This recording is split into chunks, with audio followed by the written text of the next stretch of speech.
Hi, welcome to our channel. Today we're going to look at another mystery case. Evidence in the Suzanne Morphew case.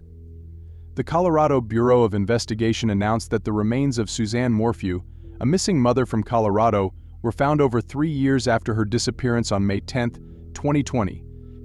These remains were uncovered during a search on September 22, 2023, and subsequently identified by the El Paso County coroner as belonging to Suzanne Morphew of Chaffee County on September 27, according to the agency's statement. The charges were dropped 9 days prior to Barry Morphew's scheduled trial for the alleged murder of his wife Suzanne Morphew. Judge Ramsey Lama, on April 19, 2022, granted a prosecutor's motion to dismiss the charges against him without prejudice. This legal maneuver left the possibility open for the prosecution to refile charges at a later date.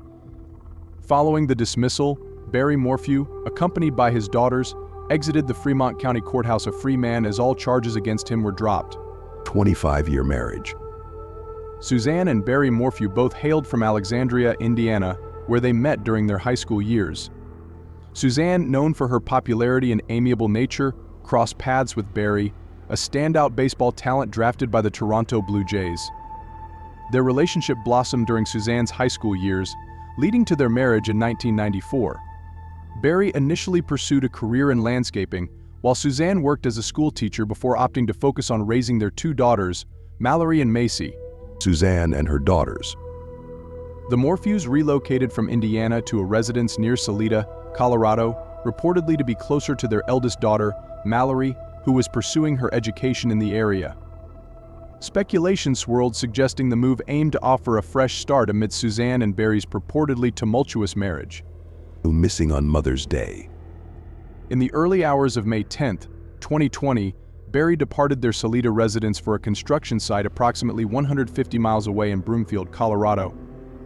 Meanwhile, Suzanne's daughters, returning from a camping trip, attempted to reach their mother to extend Mother's Day wishes but received no response. Concerned, Mallory contacted her father regarding the communication lapse. Barry, upon learning of the situation, requested a neighbor to check on Suzanne's whereabouts and her mountain bike's presence in the house. Upon discovering neither Suzanne nor her bike, Barry alerted the authorities. Instead of immediately returning home, Barry proceeded to deliver tools to his co-workers at a hotel where accommodations were arranged. He commenced his journey home later in the afternoon. Investigators wonder staged. A surveillance camera image captured Suzanne Morphew's mountain bike after its discovery by sheriff's deputies near the family's residence. Despite an exhaustive search, no clothing, blood, or signs of struggle were found near the bike. Additionally, Suzanne's helmet was located approximately a mile off Highway 50. These findings led investigators to entertain the possibility that the scene might have been manipulated, suggesting Suzanne may not have actually ridden her bike that fateful Mother's Day morning. Mountain bike found. A photograph depicting Suzanne Morphew's bike after its retrieval by investigators from a cliffside location was released. Suzanne, relatively new to mountain biking, had her helmet found days later approximately a mile from the original discovery site. Extensive search efforts. Upon learning of Suzanne Morphew's disappearance, a scuba diver, immersed in local waters, joined a community and nationwide effort to locate her. Led by local, state, and federal authorities, including the FBI and CBI, alongside volunteers, exhaustive searches were conducted across vast and rugged terrain. Despite these extensive endeavors, Suzanne's remains have yet to be discovered, leading authorities to presume her demise. A spy pen leads to a shocking discovery. 10 days post her disappearance, investigators stumbled upon a peculiar spy pen within Suzanne Morphew's bedroom. To their surprise, recordings from the pen revealed Suzanne's intentions to incriminate her husband, Barry, in an affair.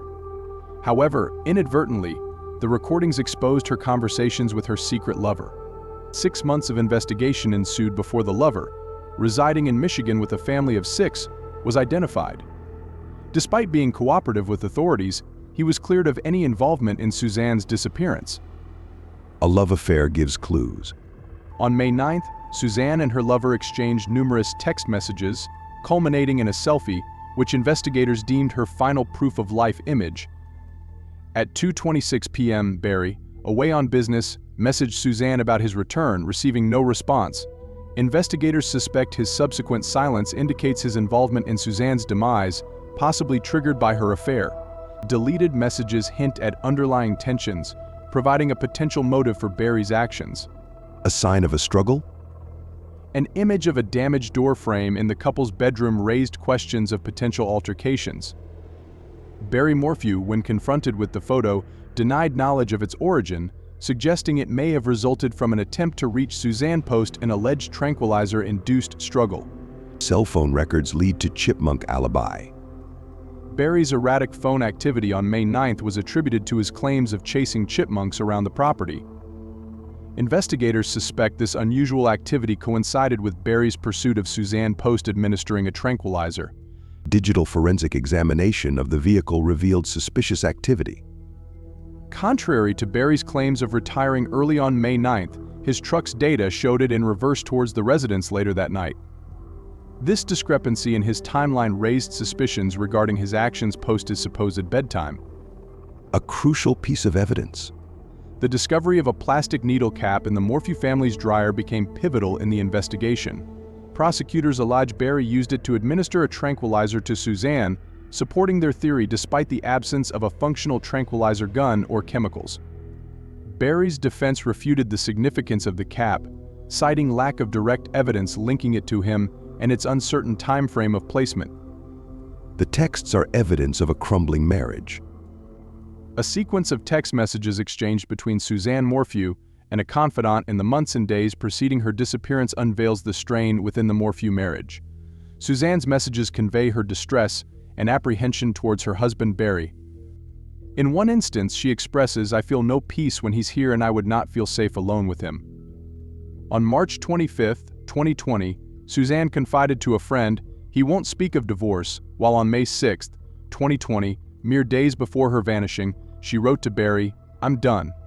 I could care less what you're up to and have been for years. We just need to figure this out civilly." Avid hunter and outdoorsman. Displayed prominently in the Morphew household are deer heads, reflective of Barry Morphew's passion for hunting and the outdoors. When confronted by investigators about the discovery of a tranquilizer dart fired in or near the house, Barry attributed it to his illegal hunting practices, involving tranquilizing deer to harvest their antlers. He admitted to disposing of tranquilizer darts around his property. Multiple debris removal. On the day Suzanne Morphew was reported missing, surveillance footage captured Barry Morphew disposing of trash at various locations in Broomfield, Colorado, while purportedly in town for work.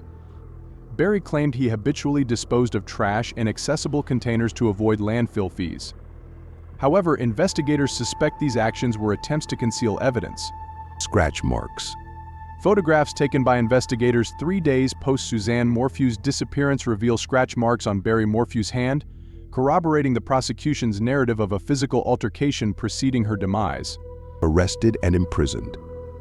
Almost a year following Suzanne's disappearance, Barry Morphew was arrested and charged with first-degree murder, tampering with evidence, and other offenses, despite Suzanne's body never being recovered.